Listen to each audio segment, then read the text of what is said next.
Sosok semut yang terlihat mengerikan sebelumnya saat ini telah bersujud di depan sang monark.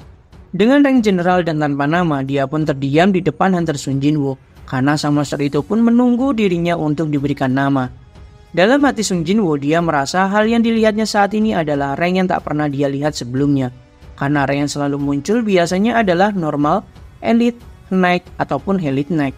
Tentu setelah elite knight, rank selanjutnya adalah general, pikirnya dalam hati. Dengan rank general ini berarti sang monster semut ini lebih kuat daripada shadow milik Jinwoo yang lain.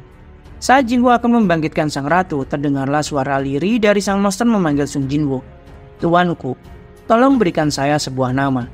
Hal itu membuat Jinwoo sangat terkejut karena baru pertama kali ini shadow miliknya dapat berbicara.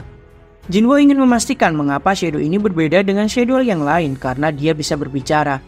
Sang monster pun berkata jika di masa hidupnya dia sudah dapat berbicara, maka saat ini dia pun juga bisa berbicara. Jawaban itu memang tidaklah salah menurut Jinwoo.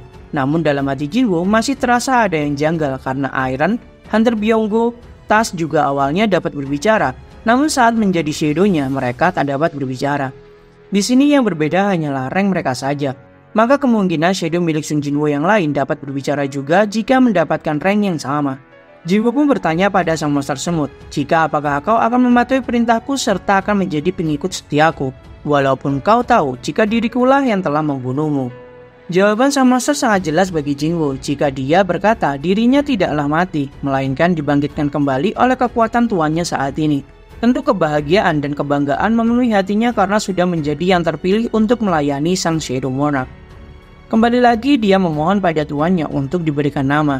Jinwoo pun dengan kebiasaan buruknya memikirkan beberapa hal seperti nama dari pemeran di salah satu film yang pernah dia lihat. Maka singkatnya terfikirkanlah satu nama yang sepertinya sangat cocok untuk sang semut ini, supaya berbeda dengan semut-semut yang lainnya.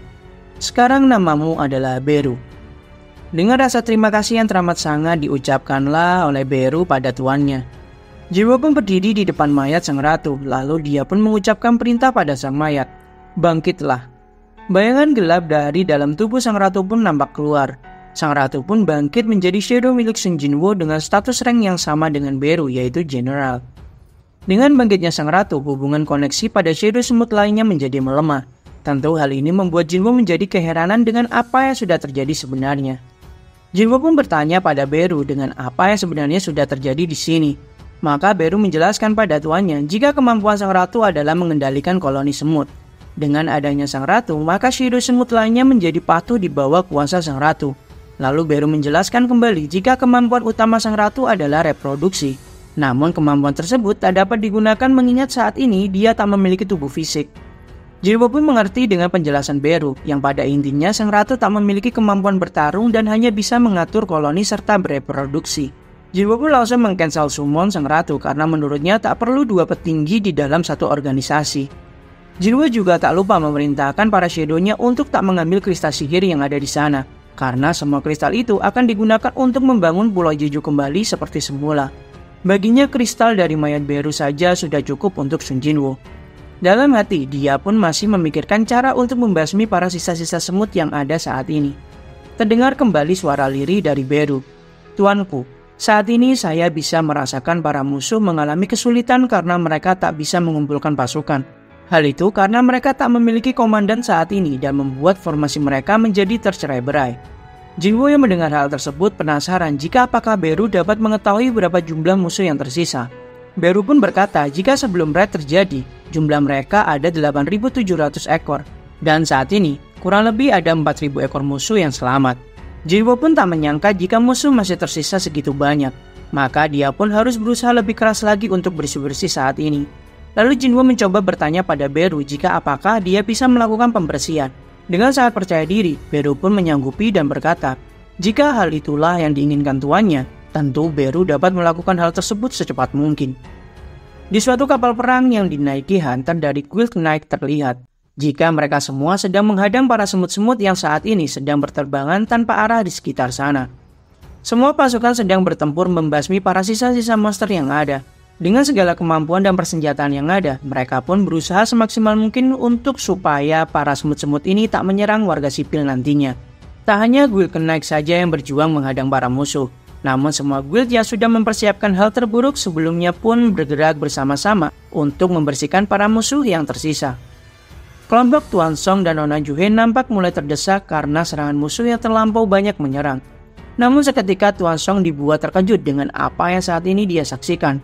Karena dengan sekejap saja para musuh-musuh hancur terbelah karena serangan dari suatu entitas yang tak dikenal. Gerakan sosok itu sangatlah cepat layaknya cahaya membuat para musuh hancur bahkan kurang dari 1 detik saja. Pembersihan sisa-sisa monster semut ini memakan waktu sekitar 2 hari lamanya. Tak hanya di sekitar Pulau Jeju, bahkan para semut-semut ini berkeliaran hingga ke lautan Cina.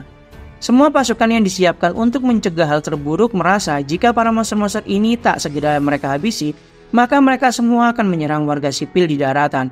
Saat para pasukan meminta izin untuk menyerang, nampaklah jika sang kapten menahan para bawahannya. Karena terlihat jika sang pahlawan dari Cina ingin unjuk gigi menunjukkan kemampuannya. Liu Zigang pun merasa jika para monster-monster semut itu sangatlah luar biasa banyak jumlahnya. Liu Zigang pun memasang kuda-kuda serta mengalirkan aura sihir dari dalam tubuh ke pedangnya. Dengan aura yang sangat kuat terpancar dari kedua pedangnya, tembasannya pun menghancurkan ratusan monster semut yang berada di hadapannya. Dia juga berkata jika dibandingkan dengan monster yang dihadapi Sung Jinwoo sebelumnya, maka monster-monster ini bukanlah apa-apa bagi dirinya. Dia merasa jika saja sang monster itu masih hidup, tentu keadaan akan menjadi lebih menarik menurutnya. Tentu Liu Zigang menyayangkan hal tersebut. Di suatu hotel mewah nampak seorang wanita menanyakan perihal kemampuan Sung Jinwoo dari sebuah video pertarungan Sung Jinwoo sebelumnya pada seorang pria. Dia berasumsi jika kemungkinan kakak dari Wang Dongsu telah dibunuh oleh Hunter Sung Jinwoo. Dan mengingat salah satu hunter dari guild yang memiliki masalah dengan Hunter Sung Jinwoo, maka akan sulit baginya untuk menemui Hunter Sung Jinwoo tentunya. Karena Wang Dongsu yang sepertinya ingin tetap membalaskan dendam dari kakaknya. Pria itu berkata jika dia sebenarnya ingin sekali bertemu Hunter Sung Jinwoo meski hanya sekali saja. Dengan tubuh yang sangat besar dan kekar, nampaklah guildmaster dari Guild Avenger bernama Thomas Andrew. Laura sang sekretaris pun sempat bertanya pada Thomas jika apa yang akan dilakukan oleh Thomas ketika kedua hunter tersebut nanti bertarung. Dengan wajah yang sangat serius, Thomas pun berkata jika Wang Dongsu adalah anggota guild dari Avenger, dan guild Avenger itu adalah milikku, maka tak ada seorang pun yang boleh menyentuh sesuatu yang menjadi milikku. Semua akan kulawan meski itu pemerintah Amerika sekalipun. Malam ketiga raid Pulau Jeju, pasukan militer beserta Guild Connect telah sampai di Pulau Jeju untuk berjaga serta mengambil semua batu sihir yang ada di tempat itu. Terlihat Park Jong-soo sebagai ketua guild sekaligus ketua tim di sana berusaha mencairkan suasana. Dia menceritakan kisah seorang pria yang hampir tak memiliki keberuntungan sama sekali dalam hidupnya. Orang itu selalu berusaha menjadi yang terbaik untuk mendapatkan medali serta cita-citanya menjadi seorang atlet. Berlatih dengan sangat keras untuk dirinya sendiri, menurunkan berat badan hingga membentuk seluruh ototnya supaya menjadi lebih kuat. Namun cita-citanya untuk mengikuti Olimpiade harus hancur hanya karena dia terbangkitkan menjadi seorang hunter. Karena Olimpiade hanya untuk manusia biasa, bukan untuk seorang hunter. Bawahannya pun sangat yakin jika cerita itu adalah cerita ketua guildnya itu sendiri. Namun Park Jong-soo yang seakan tak menggubris dugaan dari bawahannya terus melanjutkan ceritanya. Akhirnya sang pria tersebut ingin mendirikan guild terbaik di negara ini. Namun ceritanya terhenti karena mereka berdua melihat kristal sihir yang sangat melimpah di depannya. Singkatnya, mereka semua saat ini merasa ada yang aneh karena suasana di tempat ini sangatlah hening dan sepi. Belum lama para tentara berkata seperti itu, mereka dikagetkan dengan kemunculan seekor monster semut di sana. Namun di saat semua tentara panik, Park Jong-soo dengan sangat cepat menebas monster itu dengan sangat mudah. Lalu kembali lagi mereka dikagetkan dengan kemunculan sosok misterius tak dikenal yang menyerupai manusia di sana. Dengan tubuh yang sangat kekar serta pakaian tak seperti manusia ataupun hunter, semua orang di sana pun merasa jika sosok itu bukanlah anggota dari guild ataupun dari asosiasi yang memberi mereka misi di tempat ini. Park Jong-soo dengan sangat tegas meminta sosok itu menunjukkan identitasnya. Semua tentara yang semakin panik pun mulai mengangkat senjata mereka. Melihat hal tersebut, sang sosok misterius itu pun bergumam dengan bahasa yang tak dapat mereka mengerti. Park Jong-soo yakin jika itu adalah bahasa dari seorang monster. Jentikan jari pun terdengar dari sosok lainnya. Dengan energi sihir yang terlampau kuat, membuat semua orang tak sadarkan diri di tempat itu termasuk Park Jong-soo. Dua sosok misterius itu pun berdebat, jika mengapa sosok kedua itu mengganggu dirinya yang akan memangsa semua manusia-manusia ini. Namun sang sosok kedua itu berkata jika kita masih belum boleh membuat keributan di sini. Mereka mencoba memeriksa jejak dari sosok yang sangat mereka takuti, yaitu sang Shadow Monarch. Namun saat ini mereka berdua sangat keheranan mengapa sang Shadow Monarch malah membantu manusia-manusia lemah ini. Karena tak mendapatkan jawaban dari pertanyaannya, tentu membuat sang sosok pertama cukup kesal. Lalu mereka juga merasakan jika orang yang mereka cari sempat berada di tempat ini, yaitu di Korea. Maka perburuan mereka terhadap pecahan paling bercahaya akan dilanjutkan kembali setelah ini. Mereka pun beranjak pergi dan membuka portal dengan sangat mudahnya. Sang sosok kedua pun mengatakan jika tempat ini akan diserahkan pada sang Shadow Monarch saja. Setelah sang sosok kedua pergi, nampaklah sosok misterius pertama juga merasa tak perlu bagi mereka membuat keributan di tempat ini sekarang. Maka beranjaklah dia juga pergi dengan portal yang dia buka hanya dengan cakaran dari tangannya. Seluruh kamera menyorot kehadiran Hunter Sung Jin-woo yang berada di pemakaman para hunter-hunter yang gugur dalam Red Pulau Jeju. Warganet menjadi sangat ribut setelah melihat kemampuan luar biasa dari Hunter Sung Jin-woo. Tentu mereka sangat terkejut karena dengan pasukan Sung Jin-woo itu bahkan dia bisa menyerang satu negara dengan sangat mudahnya. Dengan penyelesaian Red Pulau Jeju yang memiliki tingkat S, tentu Sung Jin-woo sudah memenuhi kriteria menjadi hunter tingkat nasional. Namun warganet beranggapan jika mungkin saja Hunter Sung Jin-woo dapat menyelesaikan Red Pulau Jeju karena para monster sedang kewalahan. Karena sebelumnya telah menghadapi para hunter rank S yang lainnya. Dan Jin-woo datang di saat para monster-monster tersebut sudah kelelahan. Tak heran bagi dirinya bisa menyelesaikan Red Pulau Jeju saat ini. Pada intinya pro kontra pun terjadi di internet. Dan orang-orang mulai membicarakan topik Red Pulau Jeju karena sangat tertarik dengan hal tersebut. Namun nama Sung Jin-woo tak luput juga dari kritik keras dari para netizen.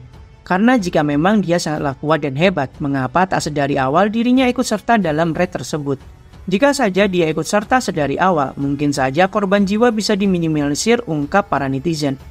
Tentu sebagai sorotan, Sung Jin-woo akan mendapatkan komenan positif dan negatif secara sekaligus. Di depan monumen serta foto Hunter Byung-gu, Sung Jin-woo pun memberikan penghormatan terakhirnya. Dia melihat keluarga Byung-gu merasa jika tentu mereka sangatlah sedih karena sosok suami serta ayah menjadi korban saat maju di medan tempur. Saat Jin-woo melewati Baekhyun, Jin-woo pun mendengar Baekhyun berkata, "Aku yakin jika hanya ada satu pahlawan, dia akan kesulitan saat menghentikan perang tanpa bantuan orang lain." Namun setelah kejadian kali ini, sepertinya pemikiranku itu mungkin menjadi salah. Percaya dirilah Hunter Sung Jin-woo, karena dirimulah yang menghentikan kejadian dan kisah tragis ini. Terima kasih, sambil Baekhyun pun meneteskan air mata yang bercucuran dari kedua matanya. Jin-woo juga sekilas menatap Hunter Cha di sana. Namun Hunter Cha sepertinya sangat gugup dan tersipu malu karena Jin-woo telah menyelamatkannya. Diketahui Red Pulau Jeju kelima dengan total 4.801 hunter yang dikerahkan dan 727 diantaranya hanyalah hunter dengan kebangkitan biasa. 65 hunter dan 32 rakyat sipil tewas terbunuh di medan pertempuran. Ini adalah tragedi yang diakhiri dengan jumlah korban yang tak sedikit. Namun raid inilah yang menjadi jumlah korban paling sedikit jika dibandingkan dengan 4 percobaan sebelumnya. Sung Jin-woo bertemu dengan Ketua Gogunhye. Ketua Gogunhye pun menanyakan perihal Jin-woo yang berniat untuk membuat guild barunya sendiri. Dengan lisensi Hunter Rank S yang Jin-woo miliki, serta pencapaian yang didapatkannya sekarang, tentu tak akan sulit baginya mendirikan sebuah guild. Asosiasi Hunter hanya tinggal mengurus sisanya dan Sung Jin-woo akan memiliki guild barunya yang akan didirikan olehnya.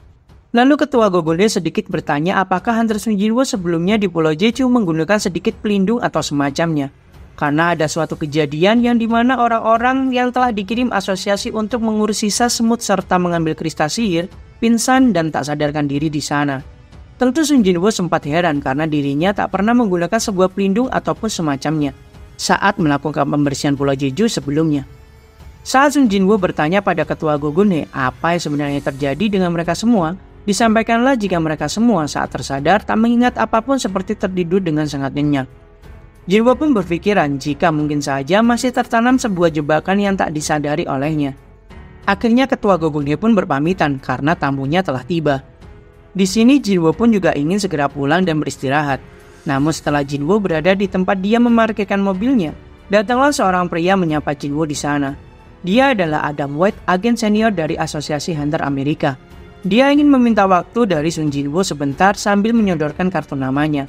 Dengan sangat sopan Adam White pun berkata jika dia sebelumnya ingin menemui Sung Jin-woo di kantornya. Namun mengingat hal itu sangatlah sulit, maka dia meminta Jinwoo harap maklum jika saat ini dia menemui Jinwoo di sini.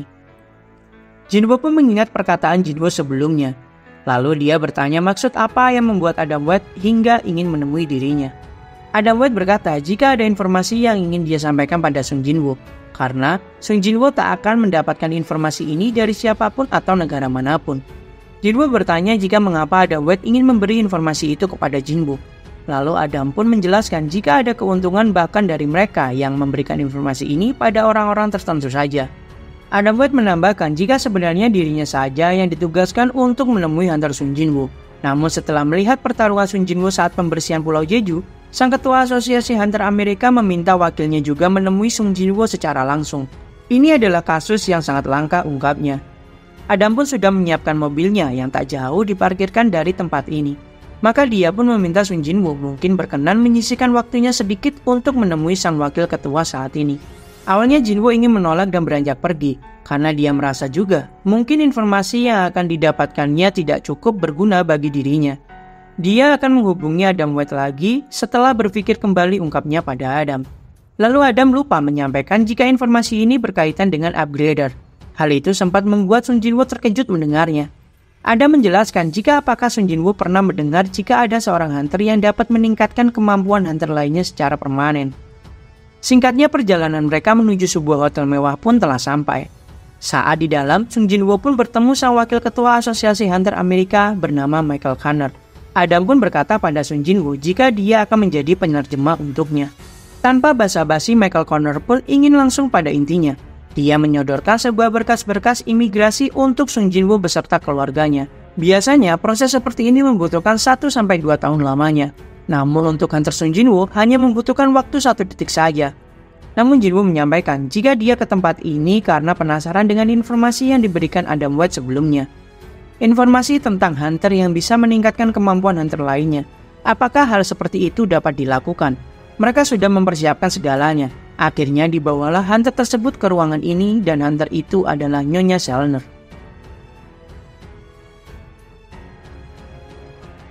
Jinwoo pun akhirnya bertemu dengan sosok hunter yang bisa mengupgrade kemampuan dari hunter lainnya. Dia adalah Nyonya Selner yang memiliki kemampuan upgrader. Michael pun memperkenalkan Nyonya Selner pada Sung Jinwoo dan menjelaskan jika Nyonya Selner adalah salah satu hunter yang memiliki skill unik tersebut. Jinwoo yang melihat Nyonya Selner memang merasa jika aura yang dimiliki sosok tersebut sangatlah berbeda dari hunter yang lain. Michael pun meminta Nyonya Selner untuk menjelaskan lebih detail atas kemampuannya kepada hunter Sung Jinwoo. Nyonya Selner pun langsung berkata jika mungkin kau tak mempercayai hal seperti ini. Namun memang semua hunter awalnya akan merasakan hal seperti itu. Namun setelah mereka merasakannya sendiri, maka kau tak akan punya pilihan lain selain mengandalkan hal tersebut. Dengan wajah yang sangat percaya diri, Nyonya Selner pun yakin jika Sung Jinwoo setelah ini akan membutuhkan kemampuan darinya. Nyonya Selner menambahkan penjelasannya pada hunter Sung Jinwoo. Jika pasti hunter Sung tahu bukan jika semua hunter memiliki batasan mereka masing-masing atas kekuatan yang mereka miliki. Maka selama hunter itu tak terbangkitkan kembali, maka kekuatan mereka akan tetap dan tak akan bisa berubah selamanya. Jinwoo yang sedari awal mendengarkan Nyonya Selner menjelaskan, akhirnya menanyakan inti dari pembicaraan ini. Dia pun berkata dengan sangat yakin jika bisa membuat hunter Sung melebihi batas dari kemampuannya. Namun proses tersebut membutuhkan 3 tahap, ungkapnya. Dan setelah menggunakan kekuatannya, dia harus beristirahat panjang karena akan menguras seluruh tenaga sihirnya. Michael pun membenarkan hal yang dikatakan oleh Nyonya Selner. Maka dari itu, mengapa hanya beberapa hunter saja yang akan mendapatkan kesempatan merasakan kekuatan upgrader dari Nyonya Selner? Jinwoo menyadari jika pihak Amerika memilihnya karena suatu alasan. Lalu Jinwoo pun bertanya pada Nyonya Selner, seberapa banyakkah kekuatan yang bisa dia tingkatkan? Nyonya Selner berkata jika semua itu tergantung pada hunter itu sendiri. Terkadang mereka bisa merasakan peningkatan 20% atau bahkan 30%. Hal itu tentu membuat Sung Jinwoo sangat terkejut karena dia sekarang tahu alasan dari Wang Dosu meninggalkan Korea dan memilih Amerika sebagai tujuannya. Siapa yang akan menolak peningkatan signifikan seperti itu? Semua hunter pasti akan tergiur dengan penawaran tersebut. Jinwoo bertanya pada Michael jika bagaimana semisal kekuatan Nyonya Selner bocor ke publik. Namun Michael menyampaikan jika Nyonya Selner berada di bawah pengawasan langsung Asosiasi Hunter Amerika, maka mereka bertanggung jawab penuh atas keselamatan dan juga gaji yang cukup bagi Nyonya Selner. Tentu kemampuan Nyonya Selner kali ini adalah hadiah kami untuk hunter Sung Jinwoo, ungkap Michael. Jinwoo bertanya maksud dari hadiah yang dikatakan oleh Michael padanya, karena Jinwoo merasa lebih cocok jika disebut dengan kesepakatan daripada disebut dengan hadiah. Lalu Michael memperjelas jika Jinwoo mau menjadi warga Amerika, tentu dia akan menjadi prioritas utama. Ditambah lagi Jinwoo bisa masuk ke guild manapun yang diinginkan olehnya. Nyonya Chandler pun menyambung jika Jinwoo tak perlu buru-buru karena kehadirannya saat ini hanya membantu Jinwoo untuk membuka tombolnya. Kami sudah memberitahumu jika ini adalah hadiah, maka hal itu tentu gratis. Dalam hati Jinwoo pun merasa mungkin saja Nyonya Chandler sangat yakin akan kemampuannya. Maka dari itu dia mungkin merasa jika kedepannya diriku akan membutuhkannya di masa depan. Nyonya Chandler pun menggenggam tangan Sun Jinwoo dan meminta Jinwoo untuk menatap mata dari Nyonya Chandler. Itulah tahap pertama, ungkapnya. Michael pun merasa jika Jinwoo saat ini sudah terjebak. Karena dengan Jinwoo yang saat ini merasakan tahap pertama dari kekuatan Nyonya Chandler, tentu dia akan menghubungi mereka lagi nanti. Atau bahkan jika Jinwoo merasa tak sabar, mungkin saja dia akan langsung menandatangani kontrak tersebut, pikirnya dalam hati. Raid Pulau Jeju yang bakal seorang Goto Ryuji gagal untuk menyelesaikannya malah bisa diselesaikan oleh Hunter Sun Jinwoo ini. Michael sangat penasaran dengan sampai mana batas yang akan dia miliki. Proses upgrader pun dilakukan saat ini. Nampak Nyonya Chandler seakan-akan memasuki tubuh Sun Jinwoo. Terlihatlah dia merasakan kegelapan yang sangat pekat. Di dalam diri Jinwoo terdapat sebuah jiwa atau sosok yang sedang mengawasi Nyonya Chandler. Dengan mata yang sangat tajam membuatnya menjadi ketakutan dan refleks keluar dan membatalkan proses tersebut. Dengan teriakan Nyonya Chandler membuat semua penjaga menodongkan senjatanya pada Hunter Sun Jinwoo. Karena mereka khawatir dengan apa yang sudah dilakukan oleh Sun Jinwoo terhadap Nyonya Chandler. Michael pun menghentikan tindakan bodoh para bawahannya yang terlalu khawatir. Dia pun meminta anak buahnya untuk segera merawat Nyonya Chandler. Dengan sangat sopan Michael pun meminta maaf pada Sun Jinwoo karena anak buahnya berlaku tak sopan kepadanya. Jinwoo yang tak mengerti apa yang telah terjadi, dia pun memaklumi hal tersebut. Michael pun membisikkan sesuatu pada bawahannya. Jika saja orang yang ada di sana adalah Thomas Andrew ataupun Liu Zigam, mungkin saja mereka semua saat ini sudah mati, jadi ingat itu baik-baik. Mengetahui keadaan Nyonya Chandler sedang tidak baik-baik saja, maka mereka meminta maaf karena tak dapat meneruskan proses tersebut pada Sun Jinwoo. Dia meminta Adam West untuk mengantarkan Sun Jinwoo pulang ke rumahnya. Saat Jinwoo sudah pergi bersama Adam West, Nyonya Chandler pun ditanya kembali oleh Michael jika apa yang sudah terjadi. Dengan sekujur tubuhnya yang masih bergetar ketakutan, dia berkata jika Sun Jinwoo itu adalah seorang raja. Dia sangatlah kuat sekali. Michael bertanya apakah mungkin kekuatannya setara dengan hunter tingkat nasional. Nyonya Chandler menjelaskan kembali jika dia tak pernah mengalami ini sebelumnya. Namun di saat dia melihat ke dalam diri Sun Jinwoo, ada suatu sosok yang malah melihat balik ke arahnya dengan sangat tajam. Sosok itu bukanlah Sun Jinwoo, melainkan lebih seperti kegelapan tak terbatas yang berada di dalam tubuhnya. Nyonya Chandler sangat ketakutan ketika ditatap oleh sosok tersebut. Dan bisa dia katakan jika Hunter Sun Jinwoo tak memiliki batasan untuk menjadi lebih kuat.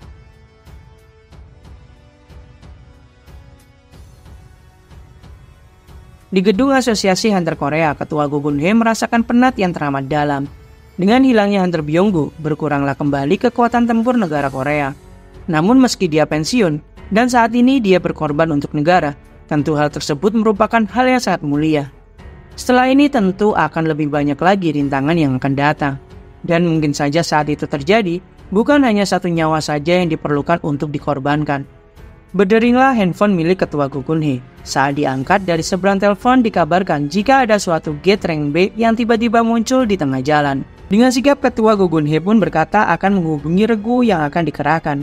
Mengingat itu adalah gate rank B, tentu cukup mengirimkan regu menengah saja untuk menyelesaikannya.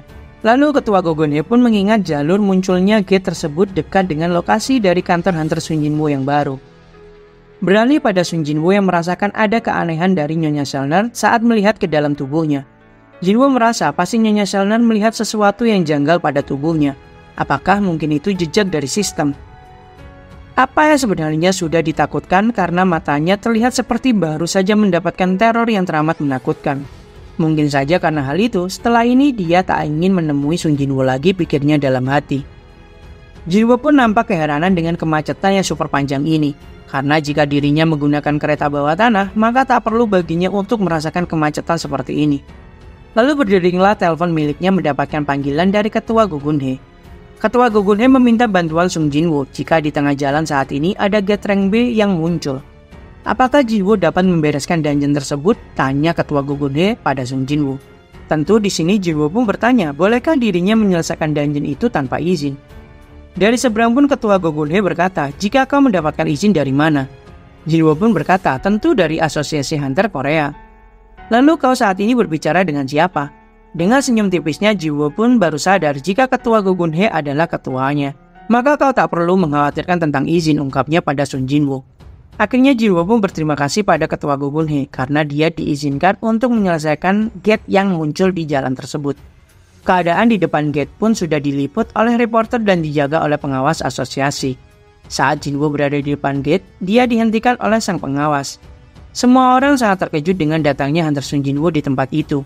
Dengan sangat tegas, sang pengawas menjelaskan semua peraturan dan meski Sung Jinwoo adalah Hunter rank S, dia tak boleh semena-mena. Jinwoo pun akhirnya menelpon orang dalamnya dan diberikan pada sang pengawas tersebut dan berkata jika ini adalah orang yang tak boleh kau abaikan. Beberapa saat setelah mengetahui situasinya, Jinwoo pun tanpa basa-basi lagi langsung memasuki gate tersebut. Tiba-tiba gerbang itu pun berubah menjadi red gate dengan aura sihir yang sangat mematikan.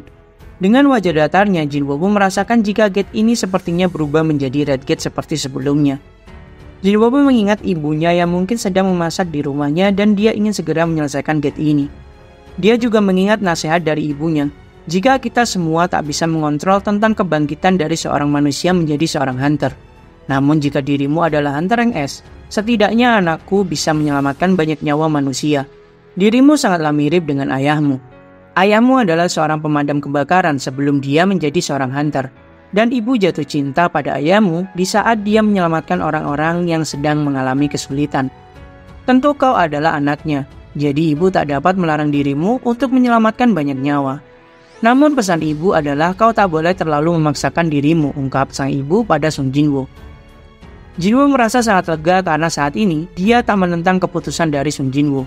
Monster-monster pun keluar dari persembunyiannya dan Jinwoo pun beranggapan ternyata musuh-musuhnya tidak terlalu banyak seperti yang dia pikirkan. Maka dia akan menyelesaikan gate ini dalam waktu 1 hari dalam satuan waktu dungeon. Bertempurlah semua Shido milik Sung Jinwoo dengan para monster-monster yang mulai berdatangan. Seorang hunter itu dilahirkan untuk berburu. Monster bukanlah satu-satunya musuh bagi seorang hunter. Hunter harus lebih berhati-hati supaya mereka tidak menjadi yang diburu. Posisi mereka bisa berubah sewaktu-waktu. Jadi meski hunter itu memiliki kelas yang sangat tinggi, hunter itu tak boleh menurunkan penjagaannya sama sekali.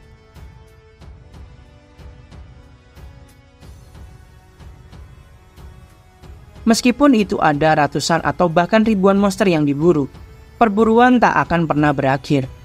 Karena masih belum ada satu orang pun yang berniat berhenti untuk berburu.